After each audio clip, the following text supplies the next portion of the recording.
So what happens when you decide to add a podcast to your next conference? Do you suddenly need another team member, another production schedule, a mountain of equipment, and perhaps most importantly, another thing to worry about? The good news is you shouldn't. If you've never worked with a conference podcasting team before, the process can feel a little mysterious. You might be wondering, what do I need to provide? Who schedules the interviews? What happens the day of the event? And after everyone goes home, how long does it actually take to get the content? Well, today on From Mic to Market, we're pulling back the curtain. I'm going to walk you through exactly what you can expect from your first conference podcasting experience, from the very first conversation all the way to the moment your content starts working for you long after the conference is over. So, let's get started. And let's start at the beginning. So welcome to this week's episode of From Mic to Market, where we're going to pull back the curtain and talk about everything that happens from deciding you want to podcast at a conference to what happens afterwards. Step one is the discovery call. So your conference podcasting experience usually begins with a discovery call. And no, this isn't some mysterious sales call where someone spends 45 minutes telling you how amazing their service is. This conversation is really about your event. We want to understand what you're doing, who is attending, what you're trying to accomplish, and what kind of content would actually be valuable to you. We'll talk about things like the size of your event, your schedule, your speaker lineup, your audience, and the types of conversations you want to capture.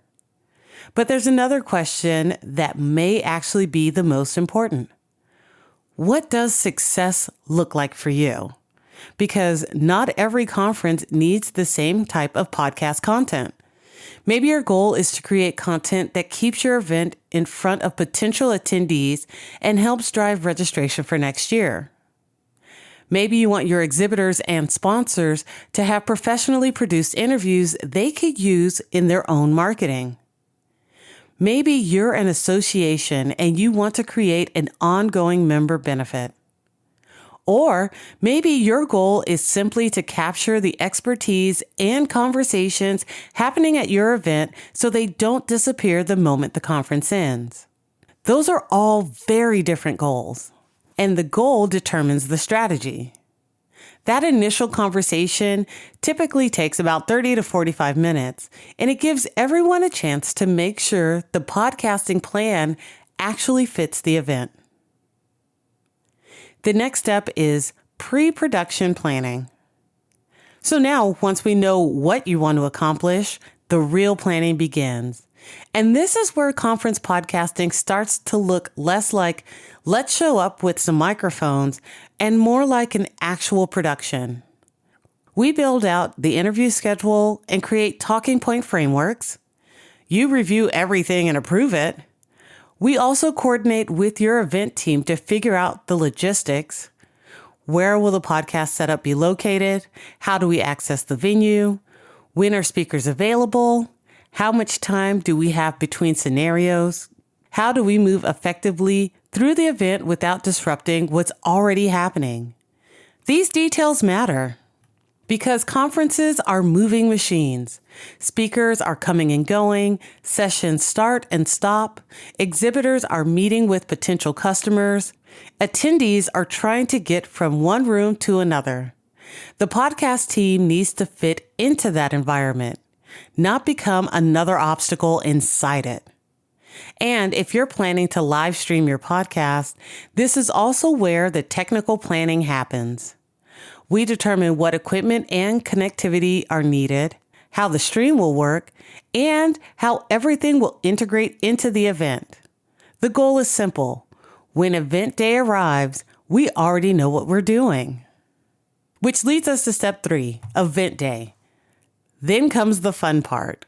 If you've ever worked a conference, you know that the phrase everything is planned does not necessarily mean everything goes according to plan. Schedules change, speakers get pulled into meetings, sessions run long. Someone who was supposed to be available at 2 suddenly has somewhere else they need to be at 1:45. That's just conference life. A good conference podcasting team understands that. We arrive early, we get everything set up, test the equipment, and make sure the production area is ready to go. Then we start capturing conversations. And ideally, you don't have to spend the entire day worrying about us. That's the important part of the experience. You have a conference to run. You have attendees to take care of. You have sponsors and exhibitors to work with. You have speakers to manage. You shouldn't have to stand next to the podcast setup all day asking, is everything okay? Our job is to know what we're there to capture and handle the production. We move through the event efficiently, adapt when schedules change, and capture the conversations that matter. The goal is to make podcasting feel like a natural part of your event rather than another production problem you have to solve. Which leads to step 4, post-production. Now we get to the part that surprises a lot of people. The conference ends, the attendees leave, the exhibit hall starts coming down, and the podcast production team goes to work. This is where raw recordings become actual content. Interviews are edited, audio is cleaned up, videos are processed if video is part of the package. Episodes are formatted, show notes are created, and distribution assets are prepared. And one of the biggest advantages of conference podcasting is speed. Depending on the package and production requirements, finished content can be delivered very quickly, with many conference projects receiving completed episodes and assets within 24 hours of the event wrapping up. Think about what that means. Your conference may end on Friday, and instead of waiting weeks or months to start talking about what happened, you can already have polished conversations ready to share while the event is still fresh on everyone's mind. That speed matters because attention has a shelf life. The longer you wait, the more the conference becomes yesterday's news. So let's talk distribution and promotion. Once the episodes are ready, there is still one more piece of the puzzle, getting them out into the world.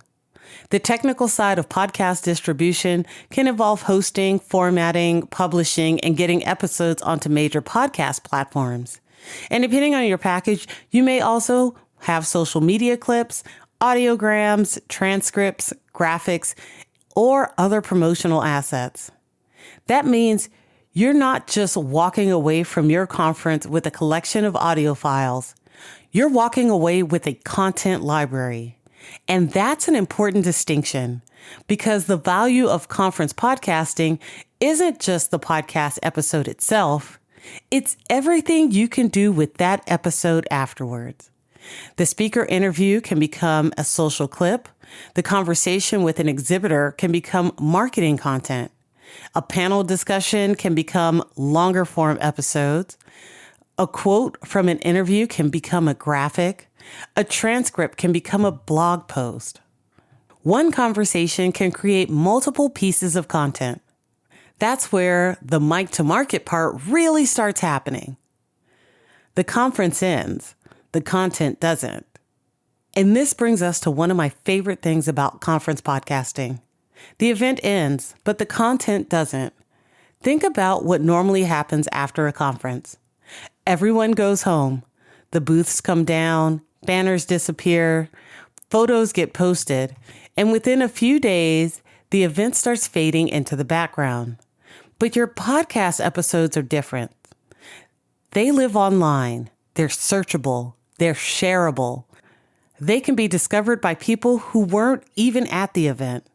And they can continue introducing people to your organization, your speakers, your exhibitors, and your ideas long after the conference is over. That one day of recording can become months or even years of content. And suddenly, your conference isn't just an event that happened. It's an ongoing digital resource. It's another way for people to discover your organization. It's another way to showcase your speakers. It's another way to provide value to attendees. and another reason for people to pay attention to your next event. So, what should you expect? If you're considering conference podcasting for the first time, here's a big takeaway. You shouldn't have to become a podcast producer just because you want a podcast at your conference. The process should be straightforward, whether dealing with Simply Podcasting or any other podcast production company. First, you have a discovery call where we figure out what you're trying to accomplish. Then, plan the interviews, logistics, schedules, and technical requirements. On event day, the production team handles the recording while you focus on your event. Afterwards, the recordings are transformed into finished content. Then the episodes and promotional assets are distributed and shared. And finally, that content keeps working long after everyone has packed up and gone home. That's the real experience. It's not about adding more work to your conference. It's about turning that work you're already doing into content that has a much longer lifespan. Because your conference may only last a day, 3 days, or a week. But the conversations happening there, those keep going. So if you're planning an upcoming conference and you've been wondering whether podcasting could be part of your event strategy, don't overcomplicate it. Start with a conversation. At Simply Podcasting, we offer free discovery calls to help you figure out what conference podcasting could look like for your event, what content you could create, and how to make the process as seamless as possible. You can learn more and book your free discovery call at simplypodcasting.io. If you enjoyed this episode of From Mic to Market, make sure you subscribe and follow the show, and share this episode with someone who is planning their next conference. Until next time, remember, your event doesn't have to end when everyone goes home. Take the conversation from the mic and take them to market. Until next time.